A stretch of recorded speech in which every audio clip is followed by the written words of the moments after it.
Good afternoon and welcome to 2onthefrontline.com. My name is Garry Larson. It is Sunday, October 27th, 2013. And I thought about putting this video off for another week. I've had some surgery on the right side of my mouth, lower right, and currently have about 10 stitches in it. But I thought, why delay? Let's go ahead and get it done. Even though there is some pain involved. Anyway, what's been going on this last week, the site was released and many of you have seen it via Facebook. If you haven't, just go ahead and type it into your browser, 2onthefrontline.com, and you should be able to view it. The opening page, the home page, shows a video of me similar to this, one that I did a few weeks ago outside. That is not going to be what's going to be on the home page. What's going to be on the home page is the breaking news scrolling as it happens. So be patient with that. I'm working with my designer yet, and working with designers is kind of a pain, but eventually they get it. The Obamacare debacle went into effect a couple weeks ago, and can we get any bigger joke than this? I mean, we're supposed to put our health care in the hands of basically a bunch of numbnuts who can't even build a website better than I can build. And people are supposed to sign up and join up and be happy and excited about this health care bill. Well, when you really look into it, it's a joke. It's been a joke from the start. And I think the release of the website itself, although they spent hundreds of millions of dollars on that website, just goes to show what an unreality it is. So again, if you feel the need to sign up, you go ahead and do it. I wouldn't under any circumstances, but that's just me. Some of the other things going on, we haven't heard much out of Syria since the World War III scenario of last week, but we have heard a lot out of Fukushima. We see it's been hit by a 7.3 earthquake the other day. It's had a couple typhoons hit it. Evidently there's a couple more headed its way.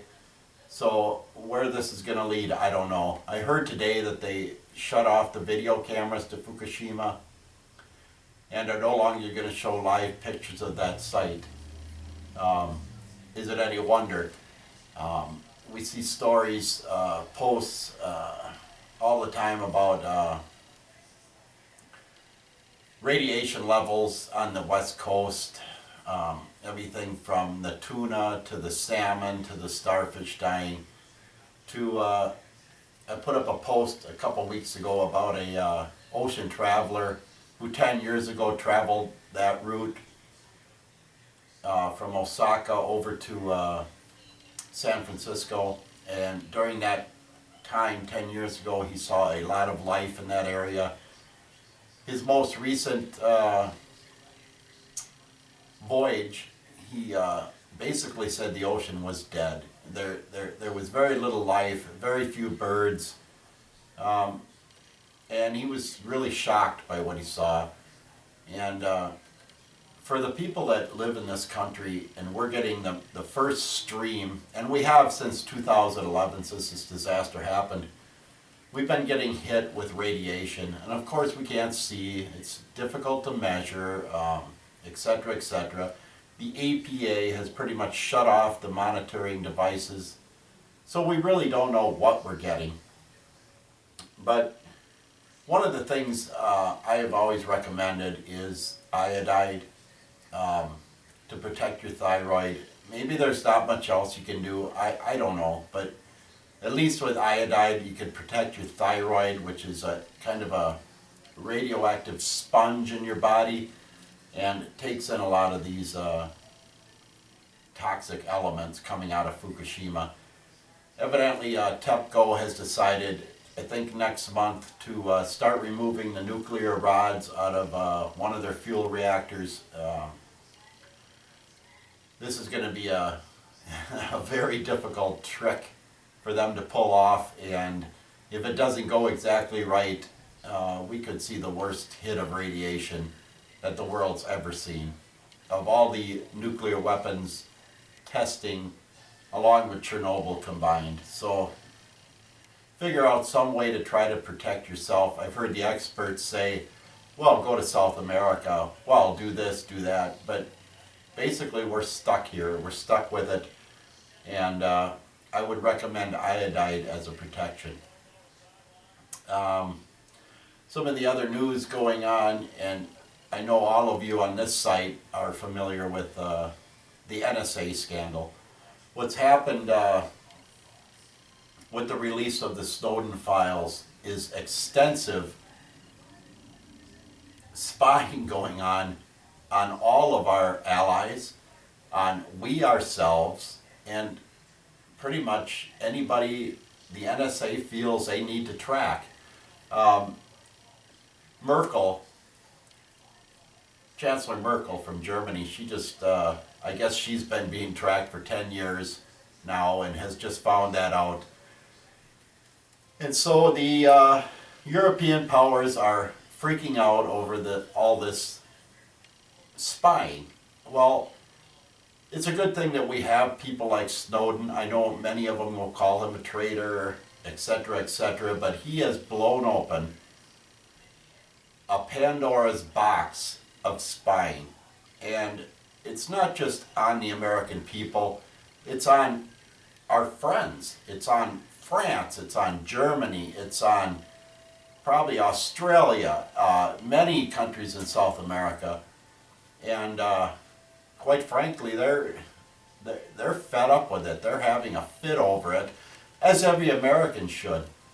Yesterday there was a rally in Washington against the NSA and their spying grid. I'm not opposed to those that spy on legitimate targets, but what is a legitimate target? Is it somebody, a terrorist in the Middle East? Is it an ally in a high position in Germany? Is it an allied president in a high position in Brazil? Is it spying on me? Is it spying on you? What is it? They say that almost every one of our phone calls is monitored, categorized, and stored. Every text you send, you had better be very careful before you write and send that text, and careful in that it's going to be stored somewhere. Okay, well, so what? Big deal, right? Well, when it comes back and it's going to haunt you because you, for whatever reason, sent a text disagreeing with the government, or disagreeing with a policy, or talking about your neighbor, or talking about a friend, or whatever, yada, yada, yada, and it's gonna come back and haunt you. So before you hit send, make sure you want it seen by basically the world. That's a really sad situation, and they cloak it all under this Patriot Act, under, quote, terrorism, which could cover anything.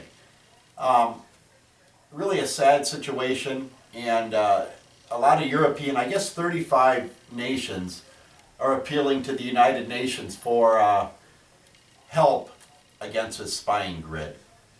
Some countries are even going to the point where they're circumventing the internet and running their own communication lines outside of NSA influence. Really a sad situation. I saw a post earlier this week too about animals dying, people's pets. And this isn't the first time. This came up about a year ago, and it was found out it was due to pet treats coming from China. Did we learn anything? Did we listen? Did you pay attention? For those that have lost pets, why do you continue to buy this crap? Hundreds and hundreds of pets have died, and I have had pets, and We all fall in love with our pets, and why wouldn't you as a pet owner check where this food is coming from? Just because it's cheap doesn't mean it's any good for your pet, and your pet gets sick and dies. And it all links back to China, because China has no controls over what they produce, basically. Do you think the FDA, do you think anybody checks this product as it comes into this country? Not a chance. So avoid anything from China. Look at the labels, look at the UPC. If it's from China, throw it back on the shelf and tell them to send it back where it came from. So for those that have lost pets, again, be careful with what you buy. Be careful with what you eat as a human being. I personally won't eat anything from China. Matter of fact, I won't eat anything from a lot of places unless I really check them out, but that's just me. Some of the things going on with the site, I have updated it as much as I can. I'm going to put that scrolling headline on, and I'm going to open the store in the next week or so. So I know from our last website, people who had ordered shirts, people who had won shirts, I will replace every item that you ordered, every item that you won, with a new item pertaining to the new website.